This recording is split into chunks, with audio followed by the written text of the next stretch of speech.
our first feature. They're all features. Our first guest of the afternoon, mid-afternoon. It is the afternoon. It's mid-afternoon. Ian Weir, my friends, is a playwright, a screenwriter, a novelist. He holds a BA in English and an MA in medieval literature.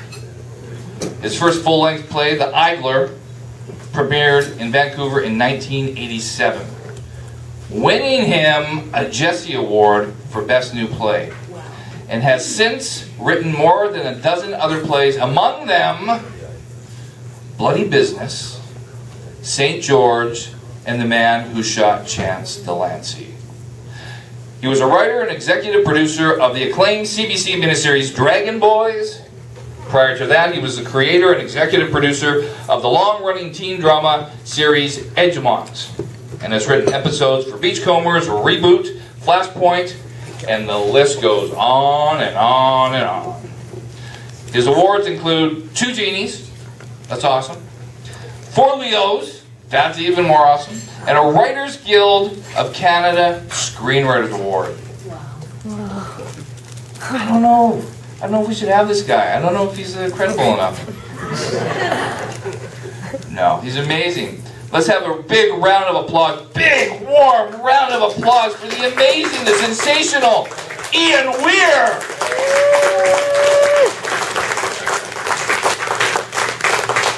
Thanks, Louise. I can't top that. I may just sit down now and have a listen to everyone else. Anyway, thank you very much for having me here today in lovely downtown New Westminster.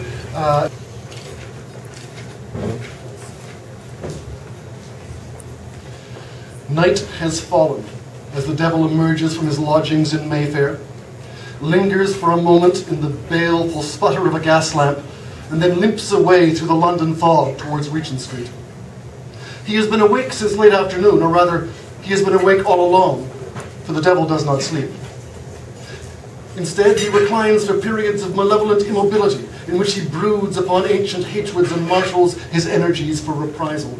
At such times his eyes glow crimson with the fires within, and wisps of smoke issue from the neck of his shirt, causing whosoever might be lying alongside him, such as an actress, or a half-guinea whore from Mother Clatterballoch, or just the crumpled ruination of a flower girl, to utter exclamations agonizing to our Saviour and leap to her feet, clutching her smock in consternation.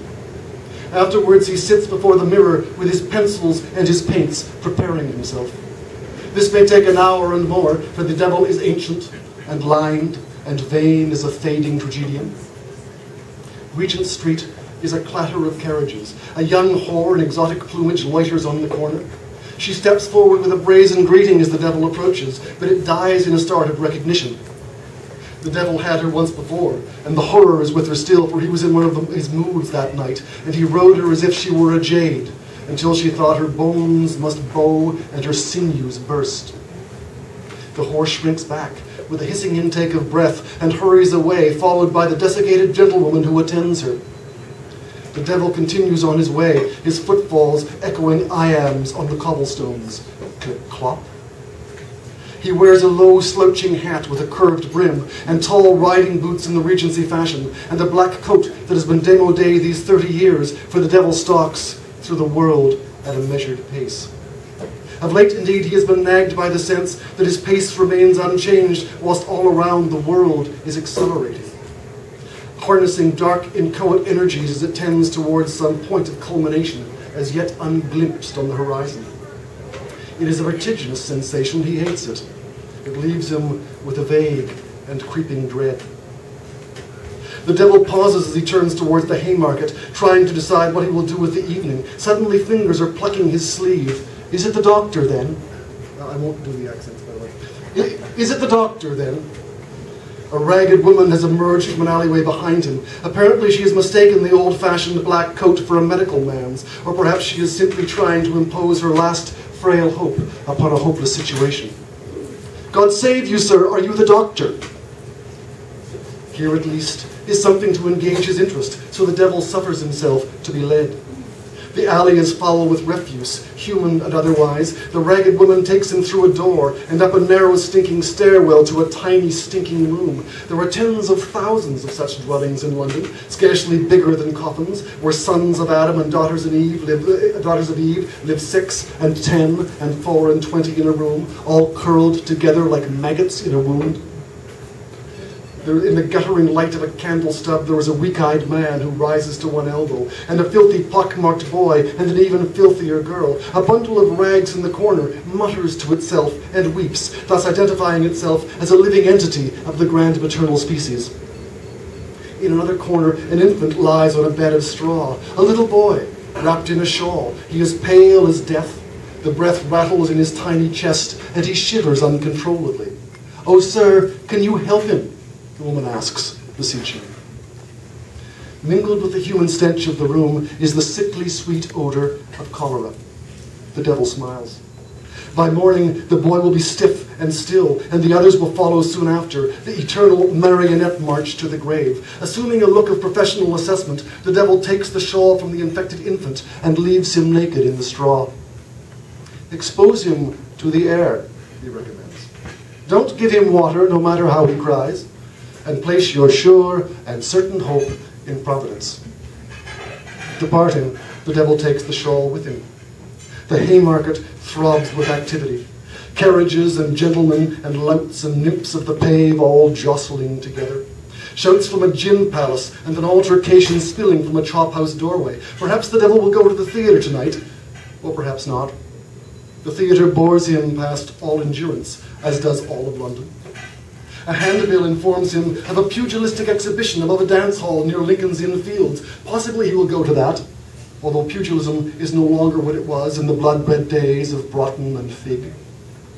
He sees a boy and a little girl huddled in a doorway and slants towards them. He comes upon them from the left, of course, for such is the devil's ancient tradition. The devil always approaches from the sinister side. "Would you like a penny?"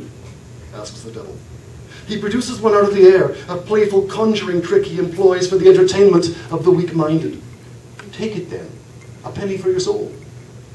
The devil smiles, but the boy just looks at him. He is 10 or 12 years old, the boy, sullen and filthy. The little girl is younger, with hollow cheeks and hair that might be golden underneath the grime. A little sister, apparently, clumsily cared for, dearly loved. She shrinks against her brother as the devil's gaze falls upon her, and the urchin hugs her protectively. There is, of course, no hope for such as these, nor should there be. "Is she cold?" asks the devil. The boy shakes his head, but the night wind is keen, and the little girl shivers. The devil extends the shawl. "This will keep her warm." The boy hesitates, but finally he takes it and wraps it around his sister's thin shoulders. "There," says the devil, "snug as a bug." When the boy looks up, the devil is stalking away, trailing a faint odor of sulphur and eau de toilette. Clip-clop, clip-clop. Perhaps he will go out into the country. The devil despises the countryside even more than he despises London. But at least it is different there.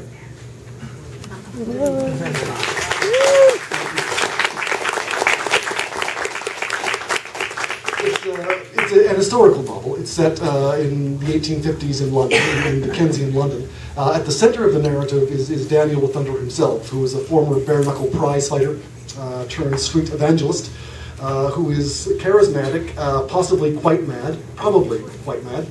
Oh, thanks. Thanks, man. Who decides that evil is active in the world, and evil is in fact targeting those who are nearest and dearest to him, and he resolves to deal with it head-on by challenging the devil to meet him in the ring.